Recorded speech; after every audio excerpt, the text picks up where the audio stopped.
बहुत सारे लोगों का ड्रीम होता है कि आप डिफेंस में सर्विस करें, क्योंकि आपका एक प्रेस्टीज अलग ही होता है उस लेवल पे।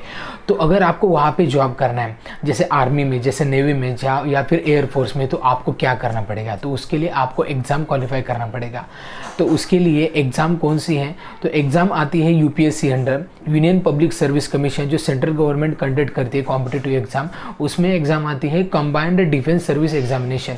ये एग्ज़ाम आपको देनी है, उसके बाद आप क्वालिफाई होने के बाद यहाँ पे जॉब मिलेगा।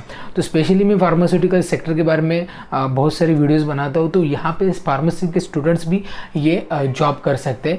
यहाँ पे आप आर्मी में कर सकते हैं, नेवी में कर सकते हैं, एयरफोर्स में कर सकते हैं। आपको पेमेंट भी अच्छी खासी मिलती है, और इसके लिए एक क्राइटेरिया भी है। क्राइटेरिया के साथ आपको ये कब कब नोटिफिकेशन निकलती है, इसके बारे में मैं आपको बताऊंगा। उसके बाद मैं बताऊंगा ये एग्ज़ाम कौन कौन लोग दे सकते हैं, और उसके बाद एग्ज़ाम का पैटर्न कैसा रहता है। एक इंटरेस्टिंग बात यह है कि एग्ज़ाम का पैटर्न ये बिल्कुल अलग है, बाकी सारे एग्ज़ाम की तरह नहीं है। एक्चुअली ये रिटन टेस्ट भी रहता है। जो दूसरा जो इंटरव्यू का है वो बहुत ही इंटरेस्टिंग है। ये वीडियो बहुत ही अच्छे एंड तक देखिए, तभी आपको ये इंटरव्यू के इंटरेस्टिंग स्टेप्स आपको पता चल जाएंगे। क्योंकि जब आप अभी प्रिपेयर हो जाएंगे तो शायद आप इंटरव्यू में जितने भी डिफ़िकल्टीज़ हो आप आसानी से उसको पार कर सकते हैं दोस्तों। तो वीडियो में बने रहिए। जैसे मैंने बताया यूपीएससी एग्ज़ाम ये कंडक्ट करता है, तो इसकी नोटिफिकेशन कहाँ पे मिलती है? तो ये www.upsconline.nic.in ये जो साइट है, यहाँ पे आपको नोटिफिकेशन मिलेगी। तो ये इसके क्राइटेरिया क्या रहते हैं? तो साल में 2 बार इसकी एग्ज़ाम रहती है, 6 मंथ गैप रख के इसके नोटिफिकेशन आते हैं। तो आपको ये एग्ज़ाम देनी है, तो आपका एज लिमिट है 19 to 24, 19 से 24 साल की उम्र में ही आप एग्ज़ाम दे सकते हैं। ग्रेजुएशन मस्ट है। और उसके बाद एक ये कंडीशन भी है, बहुत सारे एग्ज़ाम में नहीं होती, कि आप अनमैरिड होने चाहिए, इसके लिए कंपलसरी है। तो ये आपको एग्ज़ाम देने, इसकी फ़ीस रहती है लगभग 200 to 500, और अगर आप कैटेगरी में आते हैं तो वो आपको फ़ी भी नहीं देनी पड़ती। तो एक सिंपल सी प्रोसीजर है। रजिस्ट्रेशन के लिए आपके डॉक्यूमेंट अपलोड करने पड़ते हैं, लेकिन आपकी एग्ज़ाम के लिए आप प्रिपेयर कैसे करेंगे, क्या क्या रहता है एग्ज़ाम में, उससे पहले बात करते हैं कि कौन कौन सी पोस्ट है यहाँ पे, कौन कौन से डिपार्टमेंट में आपको यहाँ पे जॉब मिलेगा, और कितनी कितनी वैकेंसीज रहती है। तो लगभग 4 डिपार्टमेंट रहते हैं यहाँ पे। पहला डिपार्टमेंट है इंडियन मिलिट्री एकेडमी, दूसरा है इंडियन नेवल एकेडमी, तीसरा है ऑफिसर ट्रेनिंग एकेडमी, और चौथा है इंडियन एयर फोर्स एकेडमी।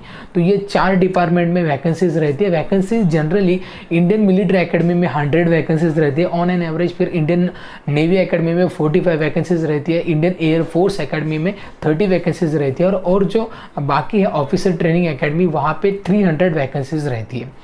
तो आपको समझ में आ गया होगा कि इतने वैकेंसी से कंपटीशन भी अच्छा खासा रहता है यहाँ पे।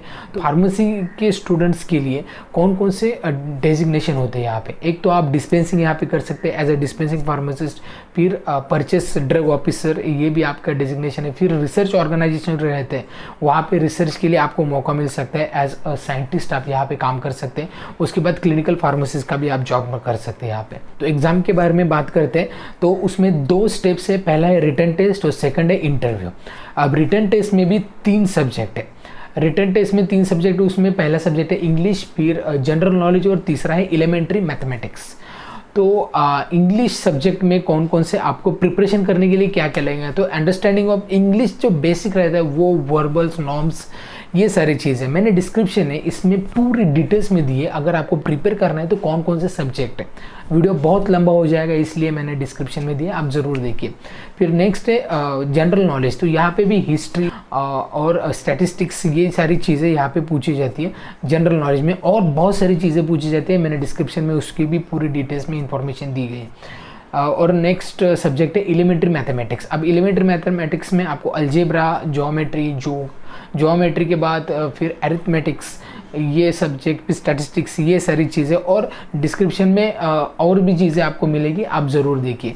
तो ये रिटन टेस्ट होता है। ये रिटन टेस्ट एक्चुअली होता है, इंग्लिश के लिए 120 क्वेश्चंस आपको रहते हैं, एमसीक्यूज़ रहते हैं। जनरल नॉलेज के लिए 120 क्वेश्चंस एमसीक्यूज़ हैं, उसका मार्क्स है इंग्लिश के लिए 100 मार्क्स, जनरल नॉलेज के लिए 100 मार्क्स, और उसके बाद मैथमेटिक्स के लिए 100 क्वेश्चंस और 100 मार्क्स रहते हैं। तो ऐसे करके 300 मार्क्स की रिटन टेस्ट रहती है। ये क्वालिफाई करने के बाद नेक्स्ट स्टेप है, ये बहुत ही इंटरेस्टिंग स्टेप है। नेक्स्ट स्टेप आप जाते हैं इंटरव्यू के लिए। इंटरव्यू कंडक्ट कौन करता है, तो वो है सर्विस सिलेक्शन बोर्ड, SSB। ये इसके जो सेंटर्स है, ये 3 ही सेंटर्स है इंडिया में, इलाहाबाद में, भोपाल में है और बेंगलोर में है। तो यहाँ पे आपका ये एग्ज़ाम लिया जाएगा। 300 मार्क्स इसके रहते हैं। 300 मार्क्स में से जितने रेटिंग होती है उसके अकॉर्डिंगली आपको सिलेक्शन किया जाएगा। तो इसके बारे में जानते हैं पूरे डिटेल्स में कि इंटरव्यू में क्या होता है। ये 5 स्टेजेस इंटरव्यू के, 5 सेशंस आप बोल सकते हैं। उसमें पहले सेशन में 2 स्टेजेस है। 2 स्टेजेस में पहले स्टेज में क्या पूछा जाएगा, तो पहला है वर्बल एंड रिटन टेस्ट पूछा जाता है आपको। मतलब पिक्चर परसेप्शन, इसको बोलते हैं पिक्चर परसेप्शन और डिस्क्रिप्शन टेस्ट। मतलब आपको 30 सेकंड दिए जाते हैं, उसमें आपको डिफरेंट पिक्चर्स आपके सामने दिखाई जाएगी और 4 मिनट आपके पास देते हैं उसको डिस्क्राइब करना है, क्या दिखा है और आपको कितना समझ में आया, इसके अकॉर्डिंगली आपको डिस्क्राइब करना है। और नेक्स्ट ये हो गया स्टेज 1। स्टेज 2 में आपको 4 डे का ये इंटरव्यू रहता है। स्टेज 2 का यहाँ पे एक्टिविटीज टेस्ट, पर्सनैलिटी टेस्ट आपकी चेक की जाएगी। डिफरेंट टेस्ट और एक्टिविटीज़ होती है यहाँ पे। तो ये होगा पहला सेशन। सेकंड सेशन में साइकोलॉजिकल टेस्ट होता है। ये भी एक इंटरेस्टिंग है। उसमें 4 तरह के टेस्ट होते हैं। पहला टेस्ट है थर्मल अपरसेप्शन टेस्ट। ये किस चीज़ के लिए, मतलब आपको आपके सामने 12 पिक्चर दिखाई जाएंगी और उसमें से 13 वाली पिक्चर ब्लैंक होगी। मतलब आपको अंदाज़ा लगाना है कि इस एक स्टोरी होती है 12 पिक्चर में और 13 में उसकी पिक्चर क्या रहेगी, इसका एग्जैक्टली अंदाज़ा लगाना है। तो ये पहला टेस्ट है। सेकंड है वर्ड एसोसिएशन टेस्ट। मतलब आपको 60 वर्ड्स दिए जाएंगे। मतलब एक सेंटेंस होगा लेकिन उसमें एक सिंपल सेंटेंस नहीं देंगे, इधर उधर हो जाएंगे सेंटेंस। 60 सेंटेंस उसको जोड़कर एक सेंटेंस आपको बनाना है।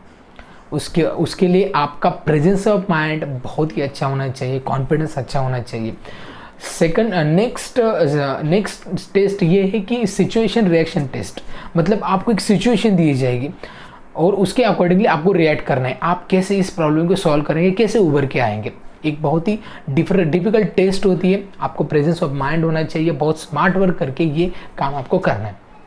नेक्स्ट टेस्ट है सेल्फ डिस्क्रिप्शन टेस्ट। इसमें आपके जो गार्डियन है, पेरेंट्स है, फ्रेंड्स है, नेबर्स है, इसके बारे में आपको एक पैराग्राफ में डिस्क्रिप्शन देना है।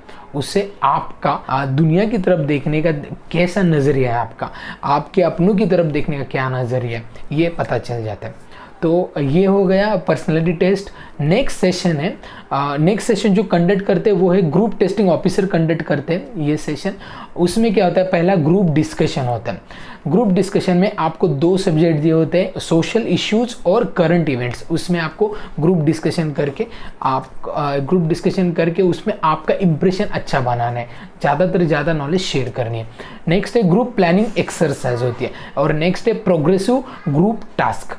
थर्ड स्टेप ये है। फोर्थ टेस्ट है ग्रुप ऑब्स्टेकल रेस और फिफ्थ है लेक्चर्स होते हैं। लेक्चर्स मतलब आपको 5 सब्जेक्ट दिए जाते हैं, उसमें से कौन से भी एक सब्जेक्ट में आपको लेक्चर देना है, एटलीस्ट 30 मिनट्स। तो ये हो गया सेशन थर्ड। फोर्थ सेशन में हम बात करते हैं। फोर्थ सेशन में 3 टेस्ट है। पहला है इंडिविजुअल ऑब्स्टेकल, सेकंड है कॉमन टास्क एंड नेक्स्ट है ग्रुप टास्क। तो 4 सेशन होने के बाद 5th सेशन में आपका रिजल्ट आता है और ये सब कवर करने के बाद आपको जितना स्कोर ज़्यादा होता है वो स्टूडेंट्स क्वालिफाई करते हैं।